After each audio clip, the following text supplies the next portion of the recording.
Seigneur, nous prions pour cet instant. Nous remettons ce moment entre ta sainte main. Seigneur, si tu peux nous parler de ta part. Seigneur, si tu peux nous communiquer quelque chose de ta part. Ô Seigneur Saint, parle-nous notre Dieu. Parle-nous notre Roi. Parle-nous Seigneur. Parle-nous Jésus. Parle-nous Seigneur, s'il te plaît. Nous remettons ce temps entre ta sainte main. Veillez Seigneur nous parler. Veillez Seigneur nous parler. Nous voulons entendre ta voix dans le nom de Jésus. Dans le nom de Jésus. Dans le nom de Jésus. Roblada Shadabarabose. Rota Ketarama Shanta Mereblad. Rota Ketaraba Shatabarabloda. Seigneur, dirige-moi, conduis-moi, Seigneur. Que je ne puisse pas, Seigneur, parler de mon propre chef, mais que je parle de ta part. Je prie, Seigneur, que je parle de ta part. Je prie, Seigneur, que je parle de ta part. Ne me laisse pas parler seul. Ne me laisse pas parler seul. Je prie, Seigneur, que ce message, Seigneur, soit un message, Seigneur, que tu as inspiré, que tu as mis des mots, des paroles dans ma bouche. Seigneur, tu avais dit à Moïse, c'est moi qui a créé la langue, c'est moi qui a créé la bouche.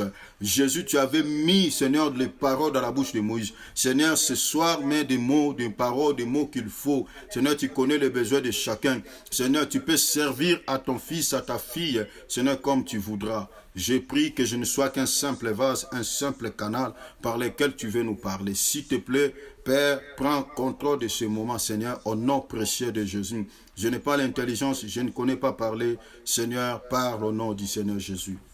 Alléluia. Gloire à Dieu. Amen. Amen.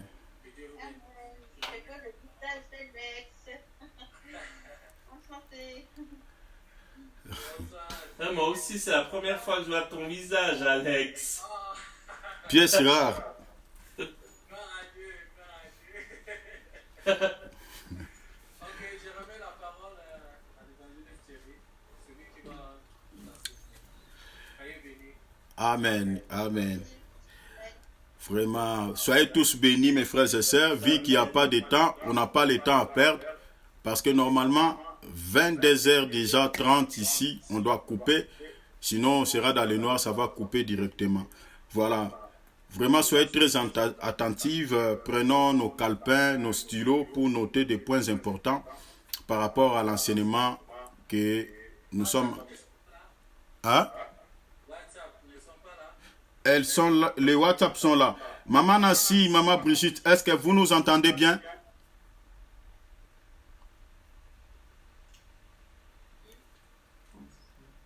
Allô? Je crois qu'il y a un petit souci. Attends. Oui, allô? Je crois qu'il n'y a pas les retours. Hein. C'est toujours comme ça. Je pense qu'ils entendent, hein, mais sauf qu'on n'a pas les retours. À cause du son ou... Je ne sais pas, mon frère Philippe. Attends, je vais tenter de mettre ici. Allô, maman Nassi, allô, maman Brigitte. Voilà, ils parlent, mais je ne les entends pas. Attends, je vais mettre un peu. Oui, allô?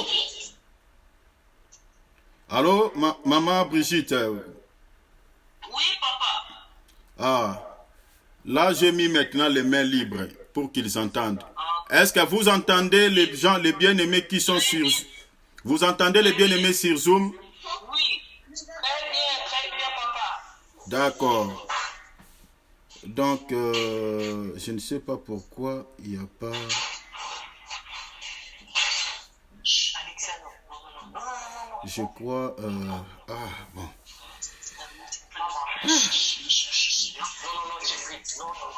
c'est pas de péché. Alexa, pas là. Assieds-toi. Je ne sais pas. Désolé, hein, mon frère, je suis en train de voir ce que j'ai fait ici parce qu'il y a tellement de câbles.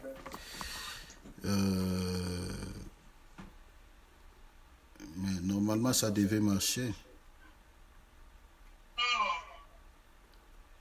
C'est ça le retour, mais je ne sais pas pourquoi ça ne marche pas. Bon. Bon, de toutes les façons, on laisse comme ça pour gagner du temps. Voilà. Donc, l'essentiel qu'ils entendent très bien. Ok, vraiment désolé. Ce sont les caprices, les aléas du direct. Et quand la partie technique vous complique, c'est souvent comme ça. Donc, je crois que par la grâce de Dieu, on va bien maîtriser toutes ces choses. Donc, vu qu'il n'y a pas assez de temps, je ferai rapidement une petite récapitulation comme d'habitude pour pouvoir comprendre là où nous sommes arrêtés hier et puis là où nous évoluons. En fait, hier, nous avons vu par la grâce de Dieu, on avait parlé sur le parla langue. Donc, nous avons dit que le parla langue, il y en a, on avait parlé, abordé sur son origine, le pratique de parla langue et puis l'importance du parla langue. Et on avait vu plusieurs variantes par rapport à ce sujet. Et nous avons, par la grâce de Dieu, essayé de pouvoir donner quand même quelques lumières par rapport à ce sujet. Donc on avait vu que le parla langue tire son origine depuis le jardin d'Éden. C'est là où on a vu que Dieu parlait déjà avec l'homme sans interprète. Et nous avons compris que quand Dieu parlait à Adam, Dieu ne parlait pas en n'importe quelle langue, si ce n'est que dans sa langue. Et on a vu de Genèse jusqu'au Genèse 1er jusqu'au chapitre 11. La Bible dit toute la terre n'avait qu'une seule langue. Vous voyez? Et c'est là, cette langue-là, c'était ça la langue de Dieu. C'était ça la langue des anges. Parce que vous allez voir que à part Adam, Dieu a parlé avec plusieurs personnes de Genèse 1 jusqu'à la Genèse 11. Dieu s'est communiqué avec les hommes sur la terre sans intermédiaire. Il a parlé avec Caïn quand il a tué son frère. Il dit, Caïn, Caïn, Caïn, pourquoi es-tu abattu? Pourquoi es-tu irrité? Avant d'abord que Caïn ne puisse commettre la meurtre, le Seigneur dit, le péché se couche à ta porte, voilà, ses désirs se portent déjà vers toi. Si tu agis mal, tu relèveras ton visage. Pendant que Dieu dialoguait avec Caïn là, c'était comme ça, comme nous sommes en train de parler là. Et Dieu parlait dans sa langue. Vous voyez? Il a parlé avec, je prends l'exemple de Noé, il a parlé avec bien des personnes avant même Noé. Donc Dieu parlait avec des hommes sur la terre, dans sa propre langue. Donc il n'y avait qu'une seule langue. C'est-à-dire, c'est pour cela que vous allez voir dans le livre des Actes, j'avais donné une écriture, Paul est en train de dire que tous les hommes, tous les êtres humains sur la terre tirent son origine de sa race. Vous voyez? Or déjà, quand on parle la notion de la race, donc on voit déjà qu'il y a la notion aussi de la langue. Vous comprenez? Il y a aussi la langue.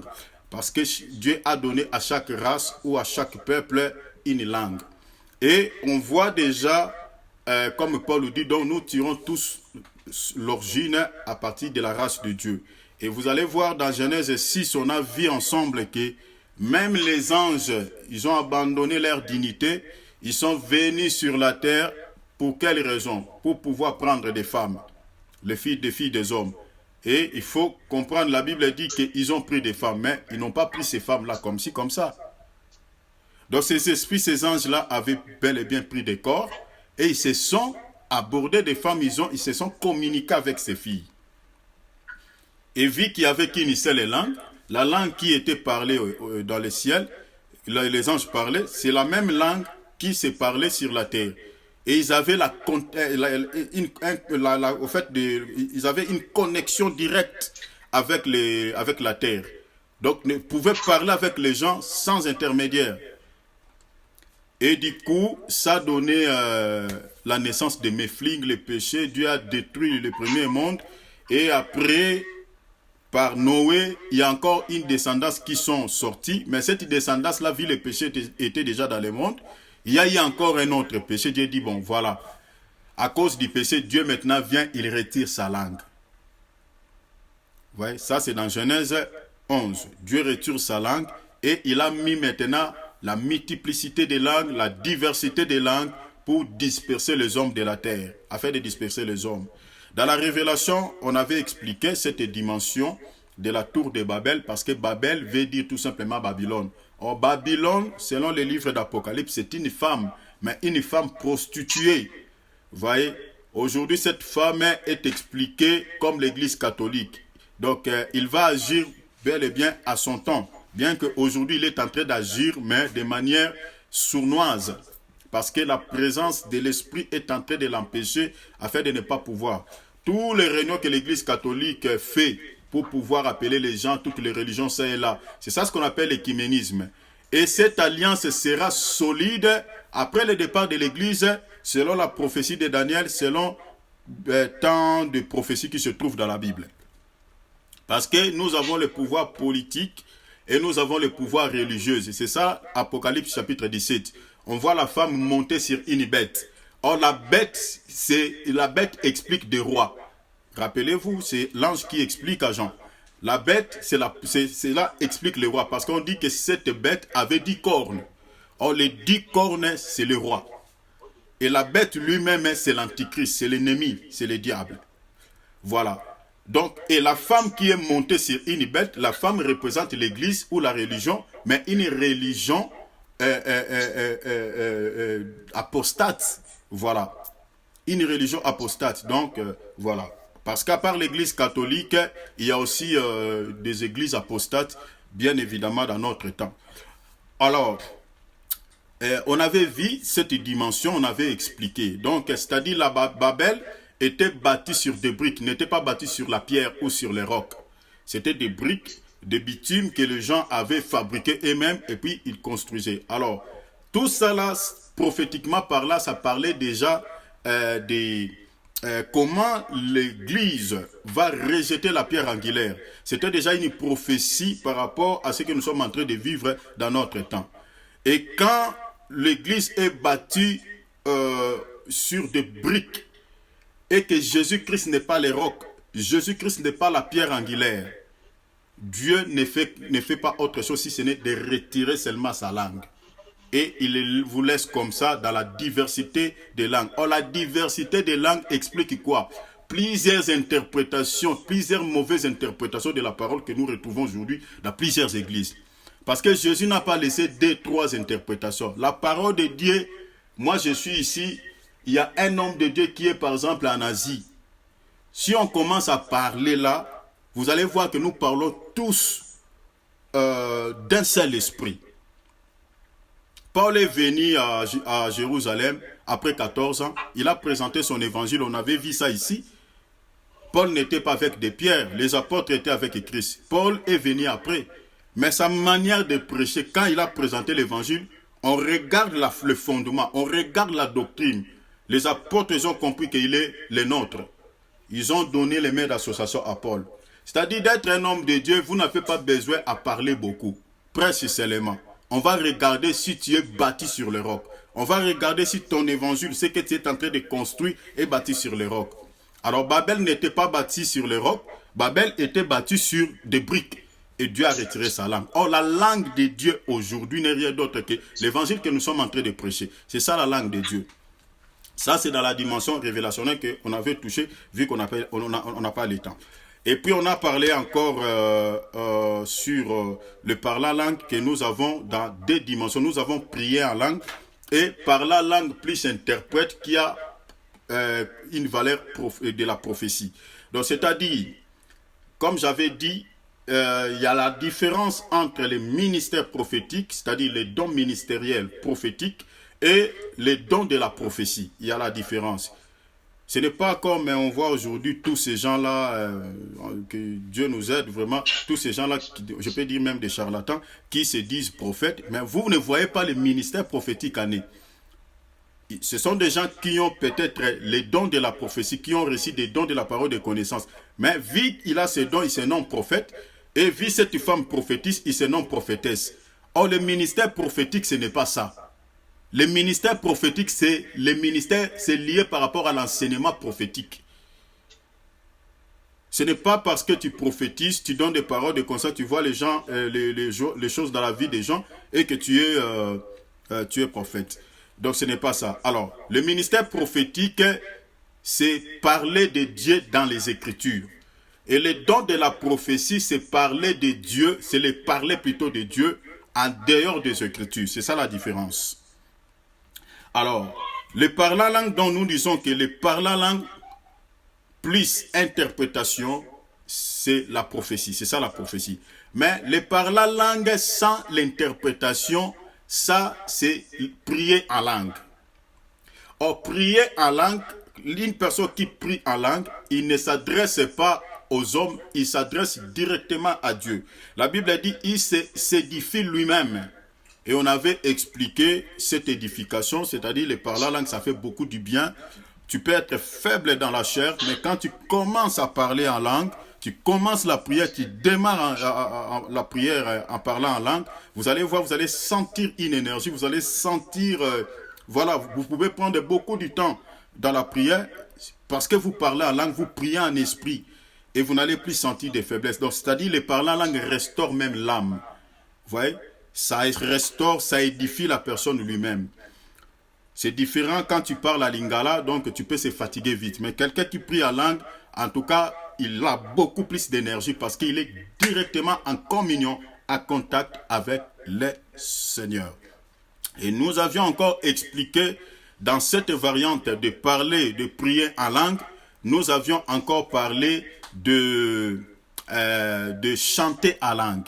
On avait aussi donné des écritures où les anges, lors de la naissance de Jésus, les anges sont venus. Voilà, ils ont chanté en langue et les paroles sont écrites. On a aussi expliqué dans la deuxième variante, le parler en langue plus l'interprétation, on a vu aussi écrit en langue. C'est-à-dire les écritures écrites en langue. On avait donné l'écriture de Daniel chapitre 5. Donc, les écritures, c'est-à-dire comme nous écrivons les français, l'anglais, la langue des anges aussi, ça s'écrit. Donc, on avait vu dans la Bible. On a donné des exemples comme les 10 commandements. Les 10 paroles de Moïse ce sont des paroles qui ont été écrites dans la langue de Dieu, c'est-à-dire dans la langue des anges. C'est Moïse qui a interprété les 10 commandements au peuple. Donc, on a vu des écritures ça et là, Apocalypse 7, Apocalypse 14, on dit que là-bas au ciel, ils chantaient en langue. Et les paroles, les gens est en train de dire, ils chantaient un cantique nouveau, 10 ans. Et nous avons expliqué que quand Jean voyait les 4 êtres vivants chanter un cantique nouveau, les 10 ans des gens, les 10 ans que Jean dit, il disait, ça c'est ça l'interprétation que Jean donne. Parce que Jean avait reçu l'interprétation de ce qu'il chantait en langue. Et Jean nous interprète qu'il disait, tu es digne, l'agneau de Dieu. La chanson que nous aimons tous, tu es digne, les cieux disent que tu es digne. Ça, cette chanson-là n'a pas été chantée en français. Ce n'a pas été non plus chanté en anglais. C'est Jean qui donne cette interprétation. Donc nous comprenons que les chanter en langue, les paroles peuvent être aussi écrites. Donc voilà toutes ces dimensions ou ces variantes que nous retrouvons dans les parler en langue. Et on avait dit aussi qu'une personne qui s'élève dans l'église ou dans l'assemblée des saints, même si vous êtes 3, 4, 5, une personne qui s'élève pour prier ne peut pas prier du début jusqu'à la fin en langue parce que l'apôtre Paul dit, vous ne pouvez pas le faire pour permettre aux gens, ou soit aux nouveaux convertis, aux gens ou aux gens qui t'écoutent, de pouvoir rendre de grandes grâces, pouvoir dire Alléluia, pouvoir dire gloire à Dieu. Mais si tu continues à parler la langue du début jusqu'à la fin, ils ne comprennent rien, ils ne vont pas dire Amen. Alors il faut prier peu de mots en langue, et puis tu pries avec la langue intelligible. Donc ça, l'apôtre Paul donne comme conseil pour une personne qui se lève dans l'assemblée pour prier. Mais dans l'assemblée, il n'est pas interdit à une personne de prier en langue. C'est-à-dire il peut prier en langue et ça va scandaliser personne. Il peut prier du début jusqu'à la fin comme il veut. Alors, aujourd'hui nous ajoutons rapidement quelque chose. Nous allons toucher un point important. Je crois que c'est un enseignement qui est tellement vaste. Donc, je crois que nous sommes en train seulement de frôler. Mais je crois par la grâce de Dieu, nous sommes en train de vous donner seulement l'essentiel, que vous compreniez, que vous grandissiez dans la voie. Alors, prenez vos calepins, prenez vos stylos, notez des points importants. Aujourd'hui, nous touchons directement sur la parole de sagesse. Donc, nous parlons sur la parole de sagesse. Ça, c'est un point très, très important. Parole de sagesse. Prenons 1 Corinthiens chapitre 12. Notez, mes frères et sœurs, rapidement. 1 Corinthiens chapitre 12e verset. On lit le verset 8. En effet, à l'un est donné par l'Esprit une parole de sagesse. Donc, on s'arrête là. Donc, la parole de sagesse est un don. Donc, c'est un don que le Saint-Esprit donne aussi parmi les dons qui sont cités dans ces livres. Alors, nous allons ajouter encore une écriture. Souffrez, mes frères et sœurs, c'est un enseignement, donc il faut beaucoup lire. C'est vraiment un enseignement, donc souffrez qu'on lise beaucoup par la grâce de Dieu. Nous sommes dans 1 Roi. Prenons 1 Roi, chapitre 3, verset 16 à 28. 1 Roi, chapitre 16e, verset 3, et chapitre plutôt 3, pardon. Désolé mes frères et sœurs. 1 Roi, chapitre 3, verset 16. 1 Roi, chapitre 3, verset 16. On lit jusqu'au verset 38. Je lis pour vous rapidement. La Bible dit, vous connaissez l'histoire. On dit, alors des femmes prostituées vinrent chez le roi et se présentèrent devant lui. L'une des femmes dit, pardon mon Seigneur, moi et cette femme, nous demeurions dans la même maison, et je suis accouché près d'elle dans la maison. 3 jours après, cette femme est aussi accouchée. Nous habitons ensemble. Aucun étranger n'était avec nous dans la maison. Il n'y avait que nous deux. Le fils de cette femme est mort pendant la nuit, parce qu'elle s'était couchée sur lui. Elle s'est levée au milieu de la nuit. Elle a pris mon fils à mes côtés, tandis que ta servante dormait. Et elle l'a couché dans son sein. Et son fils qui était mort, elle l'a couché dans mon sein. Le matin, je me suis levé pour allaiter mon fils, et voici, il était mort. Je l'ai regardé attentivement le matin, et voici, ce n'était pas mon fils que j'avais enfanté. L'autre femme dit, au contraire, c'est mon fils qui est vivant, et c'est ton fils qui est mort. Mais la première répliqua nullement, c'est ton fils qui est mort, et c'est mon fils qui est vivant. C'est ainsi qu'elles parlèrent devant le roi. Le roi dit, l'une dit, c'est mon fils qui est vivant, et c'est ton fils qui est mort. Et l'autre dit nullement, c'est ton fils qui est mort, et c'est mon fils qui est vivant. Puis il ajouta, apportez-moi une épée. On apporta une épée devant le roi. Et le roi dit, coupe en deux l'enfant qui vit, et donne-en la moitié à l'une et la moitié à l'autre. Alors la femme dont le fils était vivant sentit ses entrailles s'émouvoir pour son fils, et elle dit au roi, ah mon Seigneur, je répète, il dit, ah mon Seigneur, donne-lui l'enfant qui vit et ne le fait point mourir. Mais l'autre dit, il ne sera ni à moi, ni à toi, coupe-les. Et le roi prenant la parole et dit, donne à la première l'enfant qui vit et ne le fait point mourir. C'est elle qui est sa mère. Tout Israël apprit les jugements que le roi avait prononcés, et l'on craignit le roi, car on vit que la sagesse de Dieu était en lui pour les diriger dans ses jugements. La lecture était un peu longue, mais nous allons tirer beaucoup de leçons spirituelles dans ces choses. Dans notre introduction, nous sommes en train de parler ici sur la parole de sagesse. Mais nous parlons de la parole de sagesse, nous avons épinglé 3 points. Le premier point, nous allons toucher, nous parlerons de la parole de sagesse comme est notre sujet. Et puis nous allons parler de l'attitude de la sagesse. Notez des points s'il vous plaît, si vous notez. Nous parlons d'abord, premier point, sur la parole de sagesse. Deuxième point, l'attitude de la sagesse. Troisième point, les effets de la sagesse.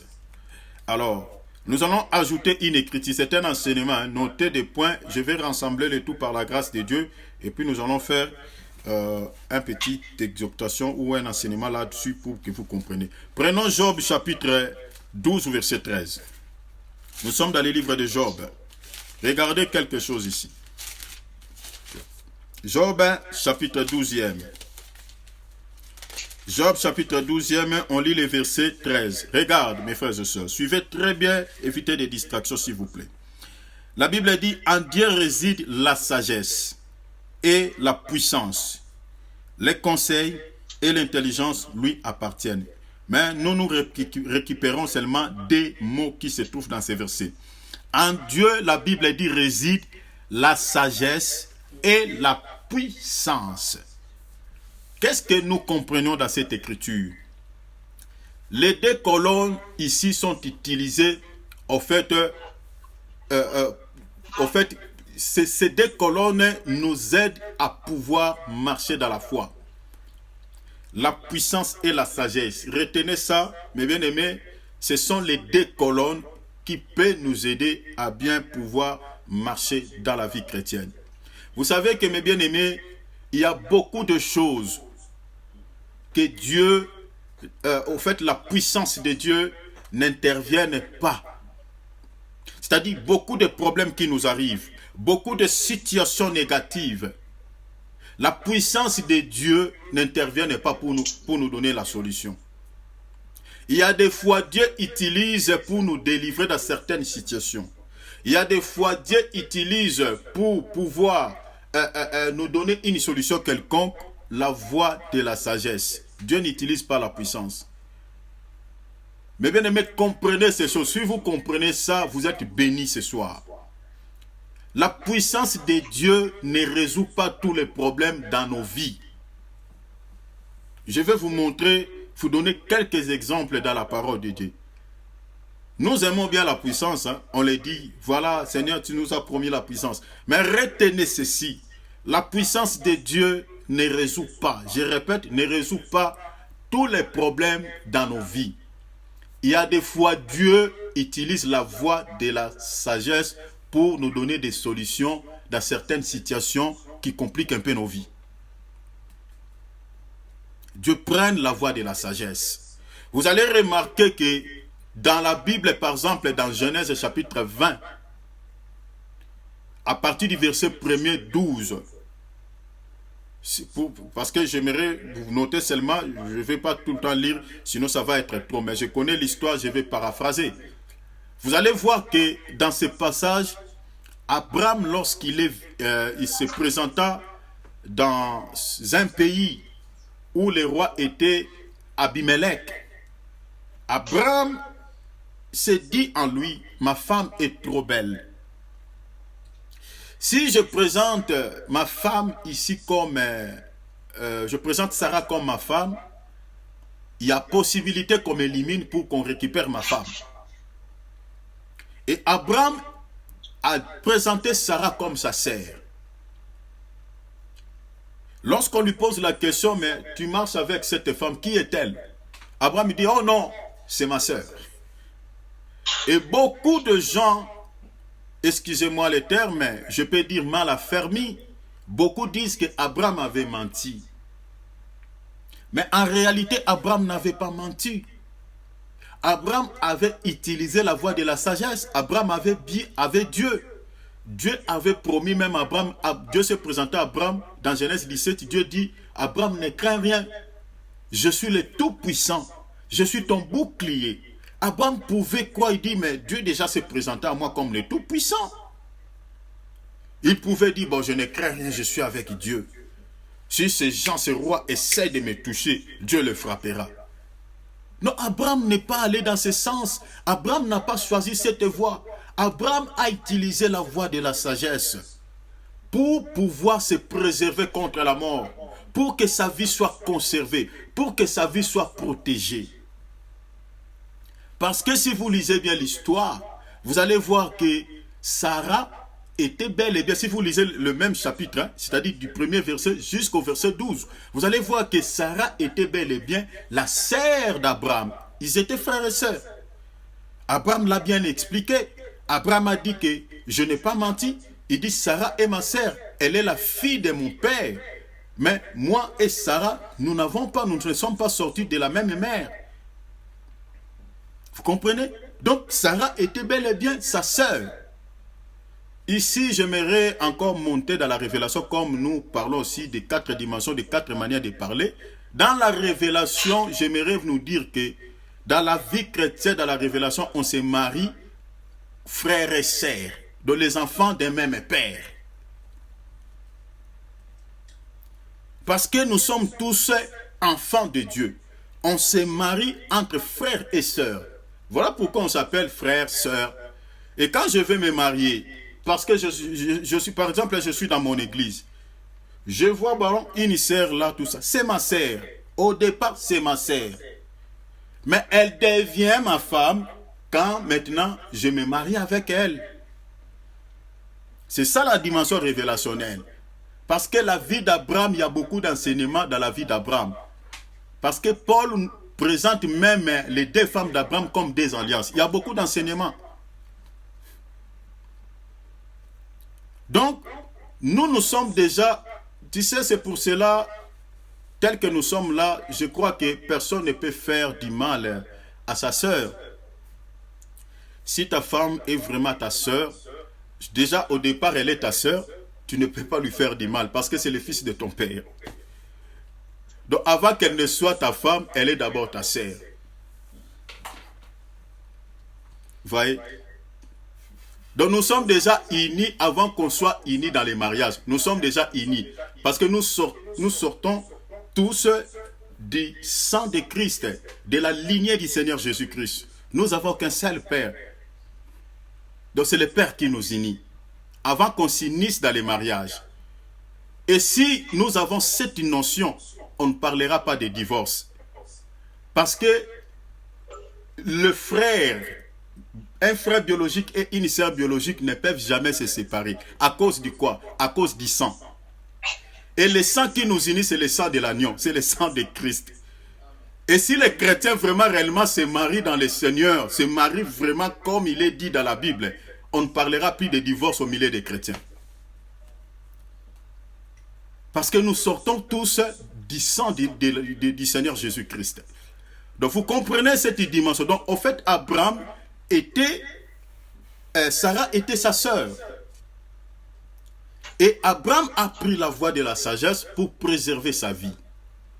Mais bien aimé, si vous ne comprenez pas cette dimension, si vous ne comprenez pas ces choses, vous allez toujours dire que Seigneur, tu m'as abandonné. Seigneur, qu'est-ce qui m'arrive? Comment je prie, il n'y a pas de changement. Mais bien aimé, toute situation ne trouve pas de solution par la puissance. Voilà pourquoi j'ai donné l'écriture de Job, chapitre 12, verset 13.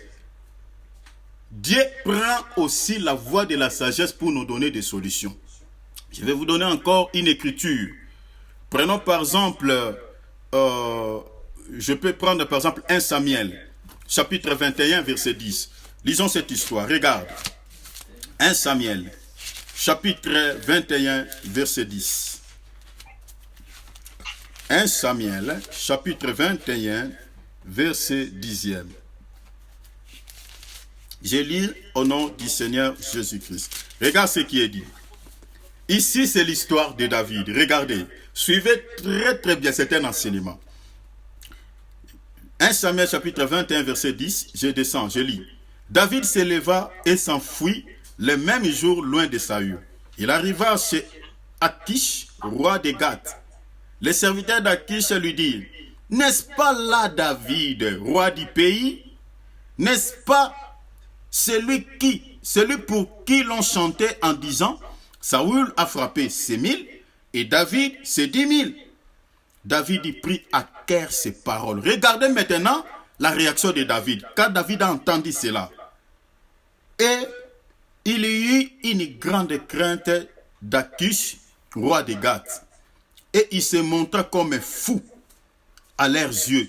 Il fit devant eux des extravagances.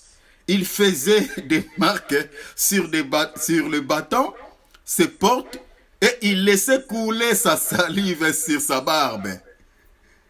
Akish dit à ses serviteurs, vous voyez bien que cet homme a perdu la raison. Pourquoi me l'amenez-vous?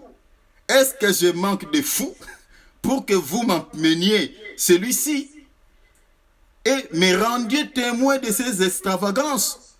Faut-il qu'il rentre dans ma maison? Je suis dans le chapitre 22, verset 1er. David partit de là et se sauva dans la caverne d'Adillam. Ses frères et toute la maison de son père la prit et il descendit vers lui. Vous avez vu la sagesse que David a utilisée. David, il était quelqu'un qui avait l'onction de Dieu sur sa tête. David était quelqu'un qui avait la puissance de Dieu. Il était un homme, un guerrier. Quelqu'un qui avait combattu, qui avait coupé la tête de Goliath. Qui n'avait pas peur de Goliath. Les gens pouvaient dire, toi, un petit garçon, toi, tu n'as pas peur de Goliath. Mais toi, David n'avait pas peur. Même le roi avait peur de Goliath, mais David il dit, si un ours, si un lion veut arracher l'une des brebis de mon père, je courais après lui, j'arrachais les brebis de sa gueule. David faisait tout pour qu'on lui laisse livrer ses combats avec Goliath. Là, David dans le domaine, dans la dimension de la puissance. Mais ici, vous voyez, David n'a pas utilisé sa force. David n'a pas pris la voie de la puissance. David a pris la voie de la sagesse. Mes frères et sœurs, si vous comprenez ces choses dans la vie, mes bien-aimés, vous êtes bénis. Toute chose ne se règle pas par la voie de la puissance. On peut bien prier, on peut bien chasser les démons. Mais attention, il faut avoir, c'est pour cela, si Dieu nous fait grâce, même demain, on touchera sur les discernements parce que ça fait partie des dons spirituels. Il faut avoir le discernement. Que est-ce que ici, il faut que je continue dans la voie de la puissance ou je peux aussi utiliser la voie de la sagesse. David a utilisé la voie de la sagesse pour sauver sa vie. David commence à faire des extravagances devant ses rois. Parce qu'on a pris au dit, mais c'est lui, on a chanté pour lui. Il a tué 10 000. Et Saoul a tué 1000. Tu vois, il est maintenant dans notre pays. Et le roi fait attention. Et le roi a pris la chose. Oh, David, quand il a entendu cela, David dit non. David, il change son attitude. Voilà pourquoi j'ai parlé l'attitude de la sagesse. Tu n'as pas besoin de pouvoir montrer aux gens que voilà, toi tu as la connaissance, toi tu connais, soit toi tu es belle, et que toi tu as beaucoup d'argent. Mais il y a des fois, c'est caché. Il y a des fois, tu peux te cacher. Dans philosophie, il y a une branche où on dit, je crois c'est une branche, les gens qui ont fait la philosophie connaissent cela. On appelle ça l'ironie socratique. C'est-à-dire, tu as la connaissance, tu connais des choses, tu connais ces domaines, tu connais, tu peux bien faire ça. Mais tu vois quelqu'un, les gens sont là, ils sont en train de dire, voilà, tout ça. Mais toi, tu connais plus que peut-être, mais tu te caches. Tu fais semblant comme si tu ne connais pas. Peut-être, tu connaissais, tu avais la connaissance, mais par l'ignorance. Mais quand tu te caches, tu peux apprendre aussi plus et ajouter à ta connaissance. Par manque de sagesse, il y a beaucoup de femmes qui ont détruit leur mariage. Par manque de sagesse, qui ne savaient pas parler. Mais que nous dit la Bible? Il faut que nos paroles soient toujours assaisonnées du sel. Dans Matthieu chapitre 5, verset 19, le Seigneur représente les chrétiens comme étant les sels de la terre. Aujourd'hui, beaucoup de gens ne se convertissent pas. Pourquoi? Nos comportements ne sont pas assaisonnés. Notre façon de vivre n'attire pas vraiment que les gens puissent suivre notre Seigneur. On a des paroles trop sèches. Un langage très sec. Un langage qui n'est pas vraiment digne d'un enfant de Dieu. Et beaucoup de païens, les gens qui nous regardent, sont devenus incrédules. Et par manque de sagesse, aujourd'hui, si on regarde dans nos assemblées, il y a beaucoup de dégâts qui se font. Par manque de vous allez voir la puissance. Ah, là-bas, les paralytiques qui marchent. Ah, il y a la puissance, il y a l'onction. Mais nous avons perdu une chose. On a vu dans les livres de Job, Dieu n'a pas seulement la puissance, mais Dieu, il a aussi la sagesse. Il utilise aussi la voie de la sagesse. Et par défaut de la sagesse, par manque de la sagesse, Aujourd'hui, nos assemblées sont critiquées. Ce qui se passe à l'intérieur de nos assemblées sort, même les païens le savent. Alors que si on lit la Bible, vous allez voir que Dieu, quand il parle du péché, quand il s'adresse à une personne qui est tombée dans le péché, Dieu n'utilise pas un langage trop clair.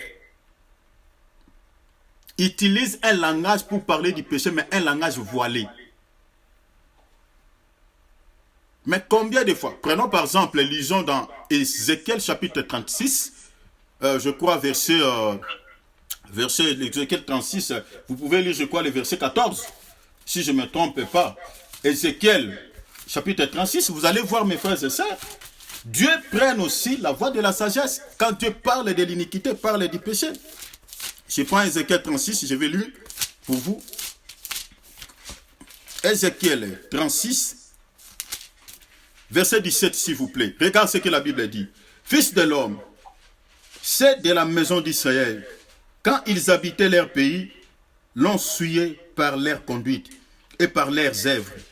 Leur conduite a été devant moi comme la souillure d'une femme pendant son impureté. Donc ici, le Seigneur est en train de s'adresser à l'Israël. Il parle du péché d'Israël. Mais regarde le langage que le Seigneur utilise.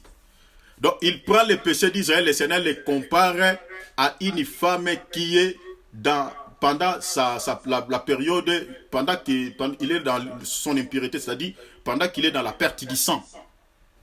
Qu'elle est dans la perte du sang. Donc Dieu a essayé de voiler. C'est pour cela nous disons toujours, quand on voit une personne prophétise ou il donne une parole de connaissance, quelqu'un qui est sorcier dans l'assemblée, on est en train de dire, toi tu es sorcier, toi tu es sorcier. Comprenez que cette prophétie-là ne vient pas de Dieu. Cette parole de connaissance ne vient pas de Dieu. C'est diabolique, il connaît la vie de cette personne, ou soit il a déjà reçu des soupçons dans les quartiers par rapport à cette personne. Voilà, il fait ça comme une prophétie. Lisez bien la Bible, Dieu n'utilise pas, quand il parle du péché, Dieu utilise toujours un langage. Même si cette chose-là est, je ne sais pas comment, abominable, Dieu prend toujours un langage. Mais les dégâts qui se passent dans nos assemblées, les dégâts qui se passent entre chrétiens et chrétiens sont connus même chez les païens. Parce qu'on est en train de parler à un langage clair, même les païens l'écoutent. Alors on pouvait aussi parler, mais utiliser un autre langage. On peut dire que ah non, cette sœur-là ou ce frère-là, ah il est en perte du sang. Il coule le sang. Les païens, ils entendent, mais ils ne comprennent pas. Ils peuvent penser peut-être à... Ils parlent de quelqu'un qui est blessé. Mais entre nous, les frères et frères ou les sœurs et sœurs, on comprend qu'à cette personne-là ou ces frères-là, dans ces derniers temps, il est reculé un peu à Moab, où il a une mauvaise vie. Il continue à vivre dans les péchés. Le langage est voilé. C'est ça la sagesse. Et ça peut protéger. Écoutez mes frères et sœurs. Vous savez, dans l'église, même ici il arrive par exemple dans nos ensembles, je donne, parce que nous sommes des chrétiens tels que nous sommes là. Il peut se passer par exemple quelque chose, même dans nos familles, ça peut être dans nos maisons. Si par exemple quelque chose qui s'est passé dans l'ombre ou dans coulisses, à coulisses, mais on peut régler ça aussi, trouver des solutions en coulisses. Si la chose a été connue au vu et au su de tous, donc la solution viendra aussi de manière solennelle, c'est-à-dire publique.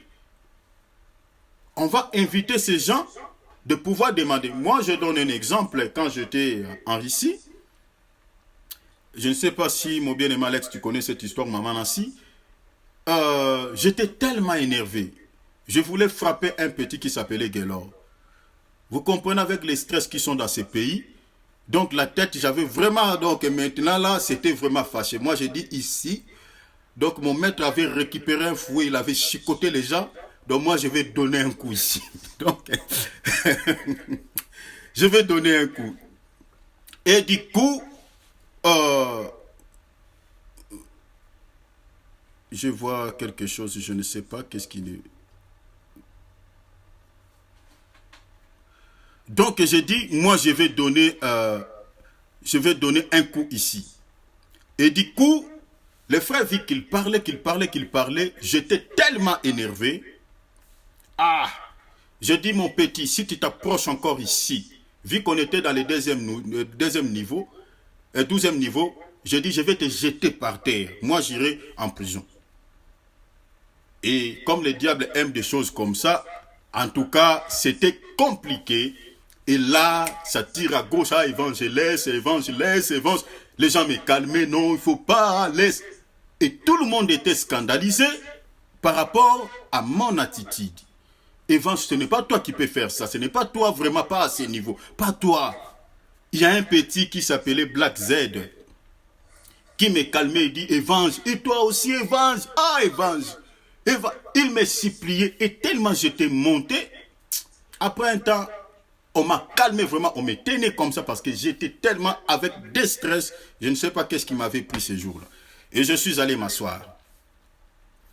Et tout le monde était dans la maison, l'affaire était connue.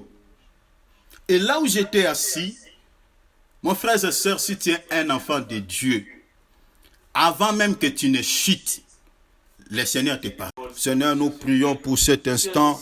Nous remettons ce moment entre ta sainte main. Seigneur, si tu peux nous parler de ta part. Seigneur, si tu peux nous communiquer quelque chose de ta part. Ô Seigneur Saint, parle-nous notre Dieu. Parle-nous notre Roi. Parle-nous Seigneur. Parle-nous Jésus. Parle-nous Seigneur, s'il te plaît. Nous remettons ce temps entre ta sainte main. Veillez Seigneur nous parler. Veillez Seigneur nous parler. Nous voulons entendre ta voix dans le nom de Jésus. Dans le nom